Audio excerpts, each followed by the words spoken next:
Dear students, ഇന്നലെ ഞാൻ നിങ്ങൾക്ക് തന്ന മോഡൽ ക്വസ്റ്റ്യൻ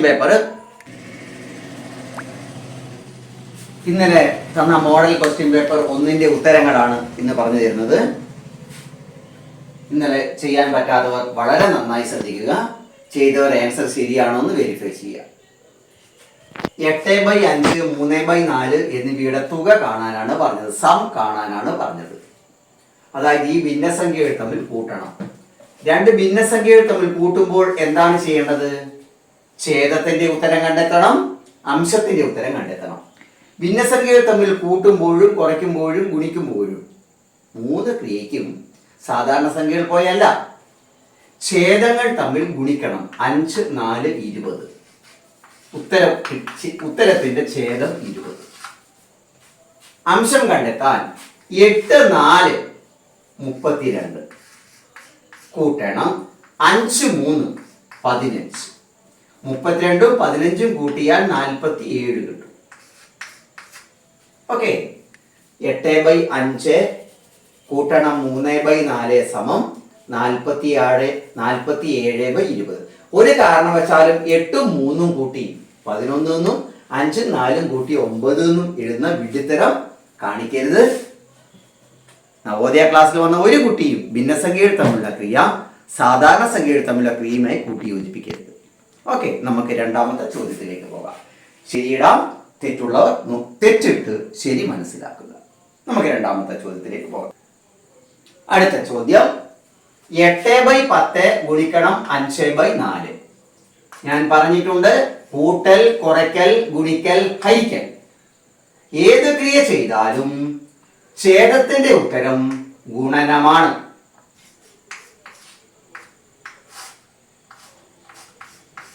അംശത്തിന്റെ ഉത്തരം ഗുണനം എന്ന ക്രിയയിൽ ഇത് രണ്ടും തമ്മിൽ ഗുണിക്കുകയാണ് വേണ്ടത്. 8 × 5 40. 40/40 എന്ന് എഴുതാം. ഓപ്ഷനിൽ ആ ഉത്തരം ഇല്ലെങ്കിൽ ഒരു ഭിന്നസംഖ്യയുടെ അംശവും ഛേദവും തുല്യമായാൽ വില 1 ആണ്.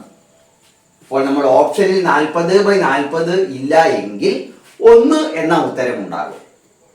ഓക്കെ, നമുക്ക് അടുത്ത ചോദ്യത്തിലേക്ക് പോകാം.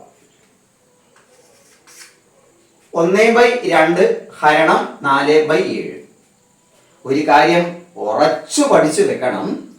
ഒരു ഭിന്നസംഖ്യയെ മറ്റൊരു ഭിന്നസംഖ്യ കൊണ്ട് ഹരിക്കാൻ ആരെങ്കിലും പറഞ്ഞാൽ രണ്ടാമത്തെ ഭിന്നസംഖ്യയുടെ അംശവും ഛേദവും പരസ്പരം മാറ്റി ഗുണനം നടത്തണം എന്നാണ് നിയമം.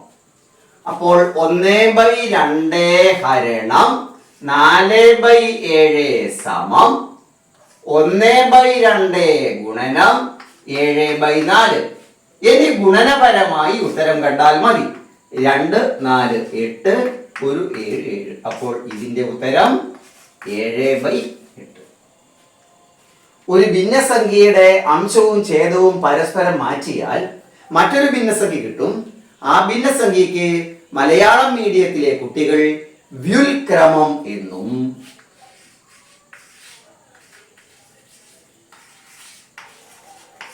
ഇംഗ്ലീഷ് മീഡിയം കുട്ടികൾ അതിനെ റെസിപ്രോക്കൽ എന്നും പറയും. ഒരു ഭിന്നസംഖ്യയുടെ റെസിപ്രോക്കൽ കണ്ടെത്താൻ പറഞ്ഞാൽ അംശവും ഛേദവും പരസ്പരം മാറ്റിയാൽ മതി.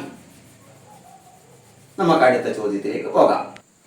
3/5 കുറയ്ക്കണം 1/7 സമം ഛേദം 7, 5, 35. അംശം 3, 7, 21. കുറയ്ക്കണം 1, 5, 5. 21ൽ 5 കുറച്ചാൽ 16. 16/35. ഓക്കെ. ഈ ചോദ്യം ഭിന്നസംഖ്യയും ബോർഡ് മാസം കണക്ട് ചെയ്യുന്ന ഒരു ചോദ്യമാണ്. ഒരിക്കൽ നവോദയ പരീക്ഷയ്ക്ക് ഇത് വന്നിരുന്നു. എങ്ങനെയാണ് ചെയ്യാൻ നോക്കാം. ഇത് ഭിന്നസംഖ്യ മാത്രമല്ല, ഇവിടെ ബോർഡ് മാസ് ക്രിയാക്രമവും ഉൾപ്പെട്ടിട്ടുണ്ട്. ഒന്നിലധികം ക്രിയകൾ ഒരേ കണക്കിൽ വന്നാൽ ആദ്യം ഗുണനവും ഹരണവും, പിന്നീട് കൂടലും കുറയലും. അതിന്റെ ക്രമം തെറ്റിയാൽ കുഴപ്പമൊന്നുമില്ല. കൂട്ടിയിട്ട് കുറച്ചാലും കുറച്ചിട്ട് കൂട്ടിയാലും ഉത്തരം മാറില്ല. ഗുണിച്ചിട്ട് ഹരിച്ചാലും ഹരിച്ചിട്ട് ഗുണിച്ചാലും ഉത്തരം മാറില്ല. ഓക്കെ. 1/2 ഗുണനം ചെയ്യണം. കൂട്ടണം ചെയ്യണ്ട, കുറയ്ക്കണം ചെയ്യണ്ട. അപ്പോൾ ഒന്നാം ഘട്ടത്തിൽ ചെയ്യേണ്ടത് ഇത് മാത്രം, വേറെ ഒന്നും ചെയ്യണ്ട. 1/2 ഗുണനം 3/4, 1 3 3, ഇത് 4 8. ഇനി എന്താ ബാക്കി? കൂട്ടണം 1/4, കുറയ്ക്കണം 1/4. ഒരു സംഖ്യയോട് 1/4 കൂട്ടിയതിനു ശേഷം 1/4 കുറച്ചാൽ എന്തെങ്കിലും വ്യത്യാസം വരുമോ? അത് തന്നെ കിട്ടൂലേ? ഉത്തരം 3/8. ഓക്കെ, 1/4 കൂട്ടിയ ശേഷം 1/4 കുറയ്ക്കണം, അതേ ഉത്തരം 3/8. 3/5, 1/7, 3/2. ഇതിൽ ഏറ്റവും വലിയ ഭിന്നസംഖ്യയും ഏറ്റവും ചെറിയ ഭിന്നസംഖ്യയും കണ്ടെത്തണം. ഇതിൽ ഏറ്റവും നല്ല എളുപ്പമുള്ള ഒരു മാർഗം ഷോർട്ട് വേ അല്ല. ഷോർട്ട് വേ ഞാൻ പഠിപ്പിച്ചു തന്നിട്ടുണ്ട്, എല്ലാവർക്കും അത് ചെയ്യാൻ കഴിയുന്നില്ല പല ആൾക്കും. അതുകൊണ്ട് നിങ്ങൾ ഇങ്ങനെ ഒരു വര വരയുക. 5 ഗുണനം 7 ഗുണനം 2 എന്ന് താഴെ എഴുതുക. 5 ഗുണനം 7 ഗുണനം 2. ഓക്കെ, ഈ ഭിന്നസംഖ്യയെ മാറ്റണം.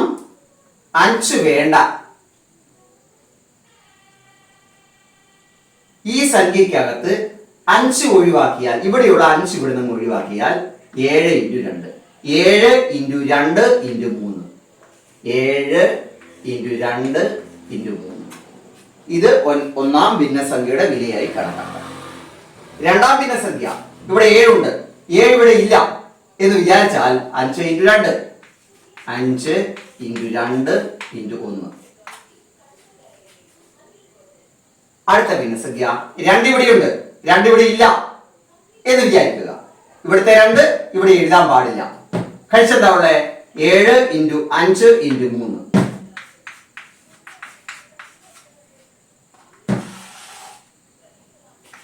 5 × 7 × 2.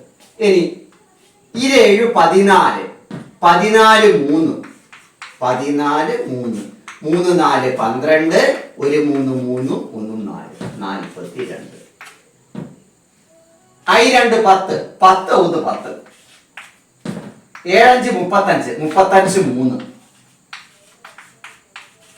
3 5 15, 105. ഇനി ഇവിടെ നോക്കിയാൽ മതി. ഇതിൽ ഏത് സംഖ്യയാണ് വലുത്? 105. അപ്പോൾ ഇതിൽ ഏറ്റവും വലിയ ഭിന്നം 3/2. ഇതേതാ ചെറുത്? 10. രണ്ടാം ഭിന്നം, ഇതാണ് ചെറിയ ഭിന്നം. അപ്പോൾ ഇതിൽ വലിയ ഭിന്നം 3/2, ചെറിയ ഭിന്നം 1/7. അപ്പോൾ ഇതിനെ ഒന്ന് ആരോഹണ ക്രമത്തിൽ എഴുതണമെങ്കിൽ 1/7, 3/5, 2 3/2. 1/7, 3/5, 3/2. ഇത് ആരോഹണ ക്രമമാണ്, അസെൻഡിങ് ഓർഡറാണ്. ഇനി തിരിച്ചെഴുതിയാൽ, വലുതിൽ നിന്ന് ചെറുതിലേക്ക് എഴുതിയാൽ അത് അവരോഹണ ക്രമമാണ്, ഡിസെൻഡിങ് ഓർഡറാണ്. ഓക്കെ, അപ്പോൾ ഇന്നലത്തെ ചോദ്യങ്ങളൊക്കെ ഇന്ന് വൃത്തിയായി മനസ്സിലാക്കി, ശരിയുള്ളത് ശരിയിട്ട് തെറ്റുള്ളത് തെറ്റിട്ട് വ്യക്തമായി പഠിക്കുക. നാളെയും ഭിന്നസംഖ്യ എന്ന പാഠത്തിൽ നിന്നുള്ള 6 ചോദ്യങ്ങളാണ് നിങ്ങൾക്ക് വരിക. അരമണിക്കൂർ വളരെ നന്നായി നവോദയയ്ക്ക് വേണ്ടി പ്രാക്ടീസ് ചെയ്യും. Okay, thank you.